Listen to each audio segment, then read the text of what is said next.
Imaginez un instant, niché au cœur des montagnes majestueuses du sud de la France, enveloppé de brume et de silence, une sagesse si profonde, si radicalement libératrice, qu'elle a osé remettre en question les fondements mêmes des certitudes établies. C'est là que réside l'héritage d'un groupe de mystiques connu sous le nom de cathares. Ce sont les gardiens d'une connaissance intime, d'une lumière si pure qu'elle continue de résonner à travers les âges, bien au-delà des cendres des feux qui cherchèrent à l'éteindre. Leur message était simple mais puissant. Le monde matériel tel que nous le percevons n'est pas la seule réalité. Il est un voile, une illusion tissée, et en dessous se trouve une vérité spirituelle immense qui attend d'être découverte. Les cathares, que l'on appelait les bons hommes, n'étaient pas de simples dissidents. Ils étaient des éclaireurs, des âmes courageuses qui osèrent affirmer une connexion directe avec le divin. Ils rejetaient les dogmes rigides et les hiérarchies figées de leur époque, préférant une voie d'intégrité intérieure et de pureté radicale. Pour eux, l'essence divine ne se trouvait pas dans les rituels extérieurs ou les institutions puissantes, mais au plus profond de chaque être humain. C'était une spiritualité vécue, une philosophie de l'existence qui célébrait la liberté de l'esprit et la magnificence de l'âme individuelle. Leur vision était celle d'un monde où chaque individu pouvait se reconnecter à sa source lumineuse, sans intermédiaire, dans une quête personnelle de connaissance et de libération. Cette profonde compréhension de la réalité les a conduits à une perspective unique sur notre existence. Les cathares percevaient le monde physique comme un lieu d'apprentissage et d'expérimentation, un espace où nos âmes, des fragments de lumière divine, s'engagent dans un voyage pour se souvenir de leur véritable origine. Ils ne voyaient pas l'âme comme chue ou pécheresse, mais plutôt comme ayant temporairement oublié sa nature éclatante, enfermée dans les cycles de l'oubli. La véritable rédemption n'était donc pas une affaire de pardon externe, mais un processus de rappel, de dévoilement de la vérité qui sommeille en nous. C'était un appel à transcender les illusions, à se libérer des attachements matériels et des conditionnements mentaux pour révéler la splendeur intrinsèque de l'être. Leur approche était radicalement différente des enseignements dominants de leur époque. Ils ne reconnaissaient pas les sacrements traditionnels ni les symboles figés, car ils croyaient que le Christ n'était pas venu pour se sacrifier dans la matière corrompue, mais pour être un guide spirituel, un messager de lumière venu montrer le chemin vers la libération. Sa vie et ses enseignements étaient un phare, une invitation à la purification intérieure et à la reconnaissance de notre propre étincelle divine. Pour eux, la vie du Christ était un exemple parfait de la façon dont on peut naviguer dans le monde avec intégrité, compassion et une dévotion inébranlable à la vérité, sans jamais se laisser enchaîner par les illusions. C'était une révolution, non pas politique, mais spirituelle. Les cathares vivaient des vies d'une simplicité désarmante, souvent dans la pauvreté volontaire. Rejetons l'accumulation de richesses et la soif de pouvoir. Les plus dévoués d'entre eux, connus sous le nom de perfets ou parfaits, embrassaient un mode de vie ascétique fondé sur la non-violence, le célibat et une alimentation végétalienne. Ils se consacraient à la contemplation, à la guérison et à l'enseignement, devenant des piliers de lumière pour leur communauté. Pourtant, ils n'étaient pas isolés du monde. Ils se déplaçaient parmi les gens, offrant des conseils spirituels et un rite sacré appelé le consolamentum, une initiation qui restaurait la connexion directe de l'âme avec le divin. Leur message de triste et liberté intérieure a résonné auprès de nombreuses personnes, des roturiers aux nobles, des savants aux ecclésiastiques déçus par la corruption de l'Église de l'époque. Des villes entières ont embrassé le catharisme, qui est devenu un mouvement spirituel florissant et décentralisé, une véritable société spirituelle alternative. Malheureusement, cette lumière puissante a attiré l'attention des pouvants, qui ont perçu cette quête de vérité et d'autonomie spirituelle comme une menace. L'histoire du XIIIe siècle est marquée par la croisette des Albigeois, une tentative brutale d'éradiquer le catharisme. Cependant, malgré les persécutions et les destructions, la sagesse des cathares n'a jamais vraiment disparu. Des fragments de leur enseignement ont survécu, disséminés à travers les manuscrits rares, les récits populaires et une vibration persistante qui nous rappelle qu'une vérité profonde ne peut être éteinte. La question se pose, pourquoi cette sagesse a-t-elle été si redoutée ? Parce qu'elle affirmait que nous n'avons pas besoin de permission extérieure pour connaître le divin. Parce qu'elle enseignait qu'une flamme sacrée brûle en chacun de nous. Une lumière qui n'est allumée par aucune institution humaine, mais qui est inhérente à notre être. Elle nous invitait à nous souvenir d'un secret que le monde a si souvent tenté de nous faire oublier, que la source de toute existence est pure lumière, et qu'il n'y a aucune obscurité en elle, et que cette lumière, cette source, réside en vous. Comprendre la vision du monde des cathares, c'est entreprendre un voyage transformateur de la perception. C'est apprendre à voir le monde non pas tel qu'il apparaît en surface, mais tel qu'il est vraiment sous le voile des illusions. Leur doctrine n'était pas un simple ensemble de propositions théologiques, c'était une carte métaphysique, un cadre radical pour comprendre l'existence elle-même. Au cœur de la croyance cathare se trouvait une forme de dualité, non pas la dualité simpliste du bien contre le mal, mais une dualité cosmique qui faisait écho aux anciennes traditions gnostiques et orientales. Selon les cathares, il existe deux principes fondamentaux dans l'univers. Le principe de la lumière divine, la véritable source de tout esprit et de toute pureté, et le principe de la matière qui a créé le monde physique comme un espace d'expérience temporaire, une sorte de miroir enchanté. Imaginez cela comme une flamme enfermée dans une bulle. La bulle est notre corps, nos désirs, notre mental conditionné, les structures de la matière qui nous limitent. Mais la flamme, c'est votre vraie nature, radieuse, éternelle, illimitée. Les cathares enseignaient que chaque être humain porte en lui un fragment du divin, une étincelle de la véritable lumière qui est venue s'incarner dans le monde physique pour y vivre des expériences et se souvenir d'elle-même. L'univers matériel, avec ses défis, ses transformations et sa beauté éphémère, n'était pas perçu comme une création mauvaise, mais comme un domaine de développement pour l'âme. Pour les cathares, nous ne sommes pas nés dans le péché, mais plutôt dans l'oubli. Leur message n'était pas celui de la culpabilité et de la pénitence, mais celui de la réminiscence. S'éveiller signifiait percer les illusions de ce monde, les séductions du pouvoir, de la richesse, des plaisirs éphémères et de la peur, et se rappeler qui nous sommes vraiment, des êtres de lumière, comme des étoiles venues des hauteurs célestes, cherchant maintenant le chemin du retour, non pas vers un lieu physique, mais vers un état de conscience. Ce voyage intérieur n'était pas toujours facile, mais il était profondément gratifiant. Le monde, tel que les cathares le voyaient, était un labyrinthe de possibilités. Chaque attachement non examiné, chaque indulgence non éclairée, chaque autorité non remise en question pouvait être un fil qui liait l'âme à la roue des expériences karmiques. La libération alors exigeait une discipline intérieure radicale. Elle exigeait la gnose, une connaissance directe et intuitive, non pas une simple croyance, mais un véritable éveil. Les perfects, ou ceux qui avaient atteint la perfection, étaient ceux qui avaient percé le voile de l'illusion. Ils avaient reçu le consolamentum, un rite sacré qui fusionnait le baptême, l'ordination et l'illumination spirituelle en un seul moment transcendant. Ce n'était pas un geste symbolique, mais une transmission mystique. Une mort à l'ancien soi et une renaissance dans le royaume de l'esprit. Une fois initiés, les perfects étaient censés vivre au-delà de la dualité, renonçant à la viande, à l'activité sexuelle et à toute forme de violence, dans la conviction que l'indulgence dans de telles choses réemmêlait l'âme dans le karma matériel. Pourtant, ils ne jugeaient pas les gens ordinaires. Au lieu de cela, ils offraient des conseils, de la guérison et un exemple inspirant, agissant comme de calmes phares de lumière dans un monde parfois obscurci. Cette voie peut sembler exigeante selon les normes modernes, mais elle n'était pas fondée sur le rejet mais sur la réminiscence.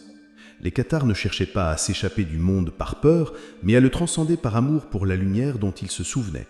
Et cette réminiscence n'était pas seulement personnelle, elle était cosmique.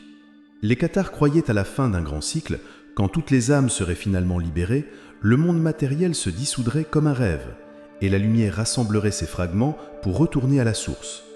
Et la création temporaire s'évanouirait comme la brume devant le soleil. Ce n'était pas une apocalypse de jugement, mais une glorieuse réunion. Mais comment entamer un tel voyage aujourd'hui? Quelles étapes faut-il entreprendre pour éveiller cette gnose? Et comment la sagesse ancienne des cathares peut-elle parler à notre soif moderne de vérité? Pour les cathares, la vérité n'était pas quelque chose de donné, mais quelque chose de rappelé.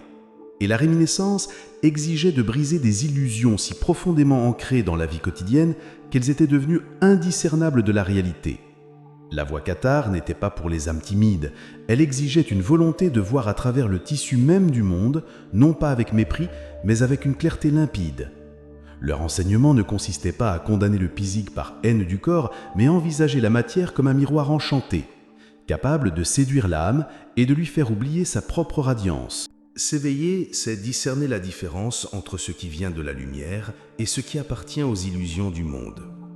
Ce discernement était au cœur de la gnose cathare. Il ne s'agissait pas d'une croyance abstraite, mais d'une connaissance intérieure née du silence, de la discipline et de l'expérience vécue. On pourrait le comparer à l'accord d'un instrument. L'âme, autrefois troublée par le bruit, devient capable de vibrer à nouveau avec l'harmonie divine. Les perfects, ceux qui avaient atteint cet état, incarnaient cette harmonie. Ils n'étaient pas considérés comme supérieurs aux autres. En fait, l'humilité était leur marque. Mais ils avaient fait ce tournant intérieur et l'avaient suivi jusqu'au bout. Leur vie devenait de purs vaisseaux de lumière, et leur seule présence était censée éveiller la réminiscence chez les autres.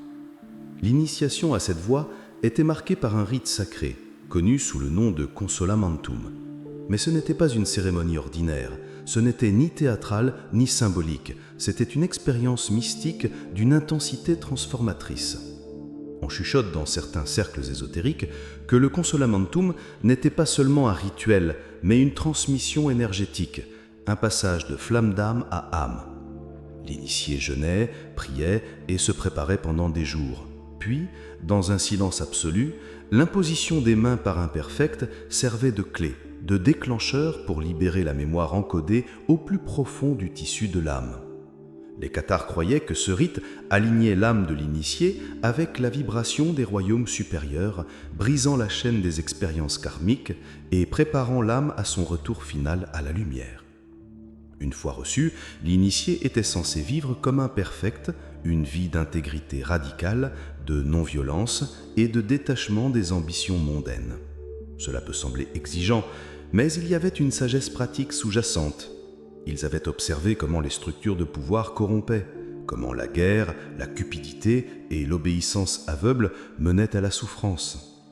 Les cathares offraient une alternative, non pas une utopie, mais un contre-courant sacré, une manière de vivre qui refusait d'alimenter la folie du monde. Même leur cosmologie était révolutionnaire. Les cathares croyaient que les forces spirituelles derrière le voile pouvaient être de deux types. Certaines étaient des guides de libération, d'autres des voiles ou des distractions qui obscurcissaient la lumière. Le discernement était essentiel, même dans l'invisible. Cette idée d'une lumière trompeuse résonne également dans d'autres traditions mystiques. Le soufisme met en garde contre les pièges du nafs al-amara, le bouddhisme parle du concept de mara, l'illusion de la forme, ou les récits gnostiques d'influences qui manipulent la perception humaine. Dans toutes ces traditions, une vérité est claire.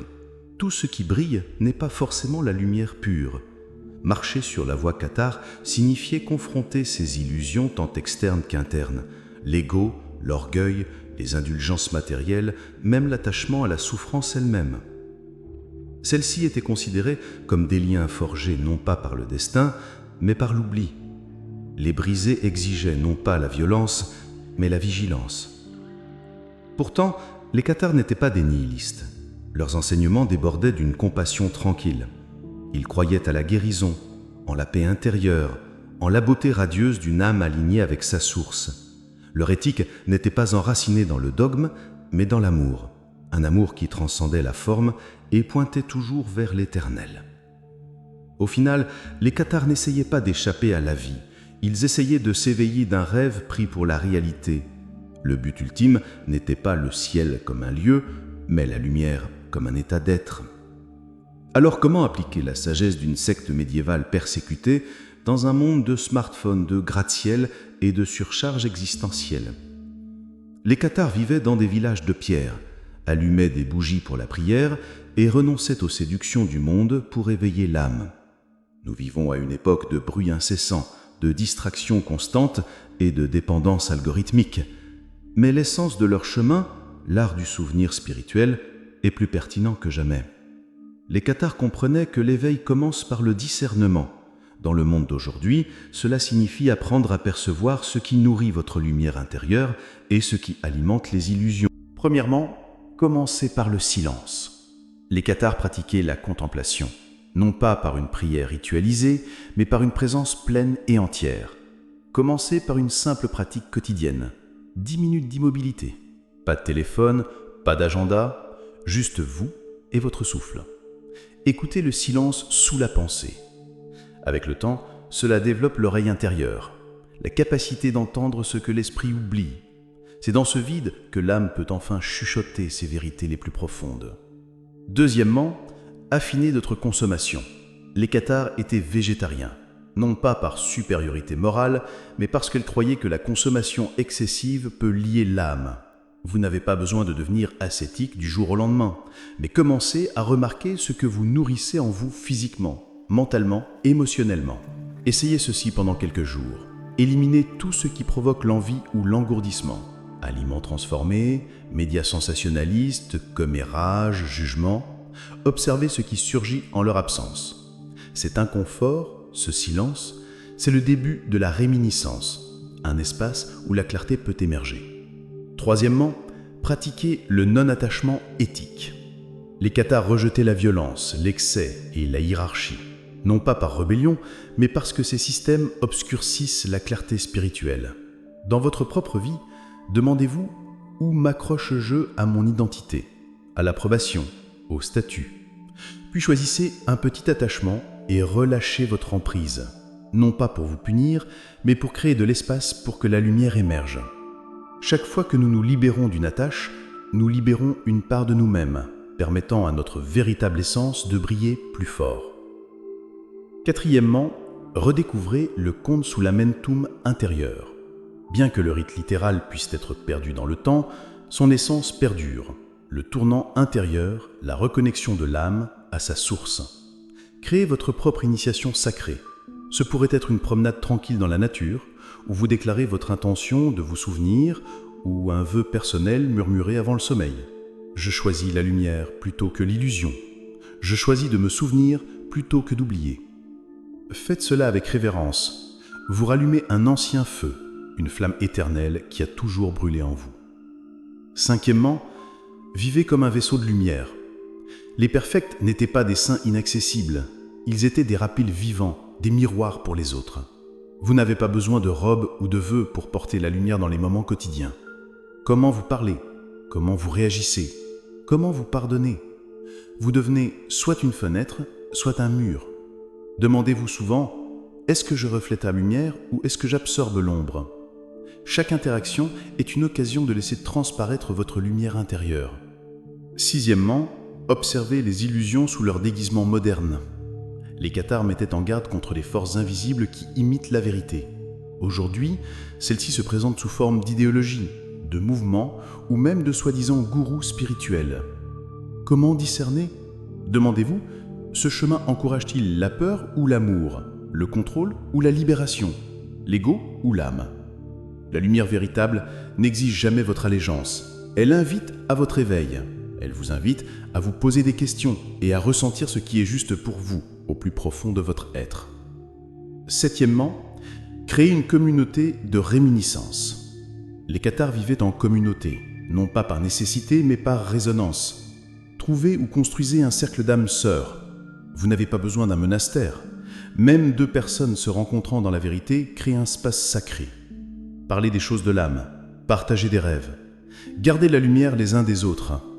C'est dans le partage et le soutien mutuel que nos lumières individuelles peuvent s'amplifier, créant un champ d'énergie collectif, de sagesse et de compassion.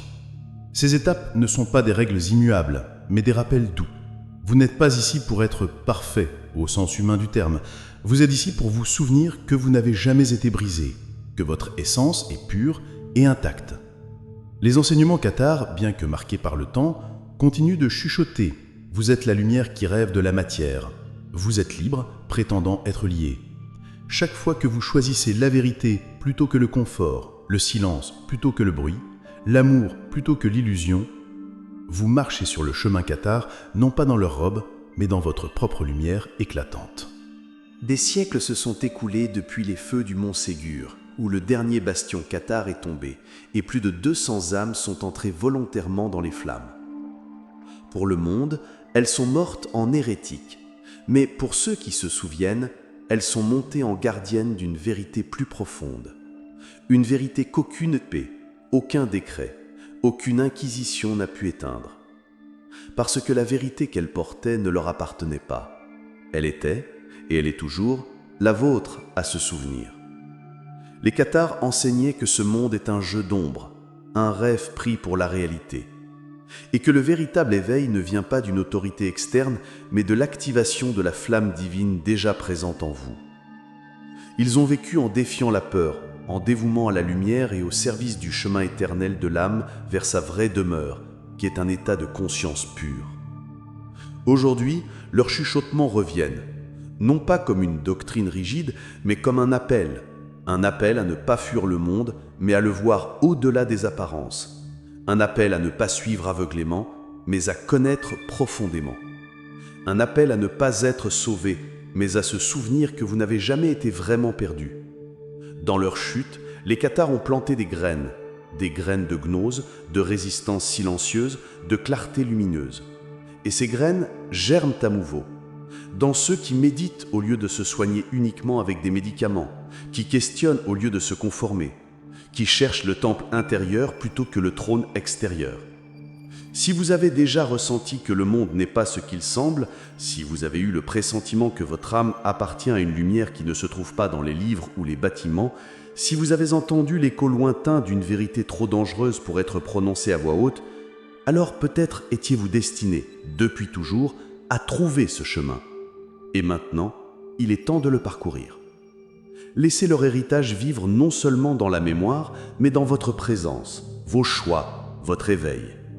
Devenez ce qu'ils ont cherché à protéger, une âme sans attache, un vaisseau de lumière, un rappel vivant que même dans les moments les plus sombres, la vérité ne peut être brûlée. Le chemin de la lumière est un sentier de courage et de découverte. Chaque pas nous rapproche de la connaissance de soi, de la paix intérieure et de la joie profonde que procure la reconnexion à notre source.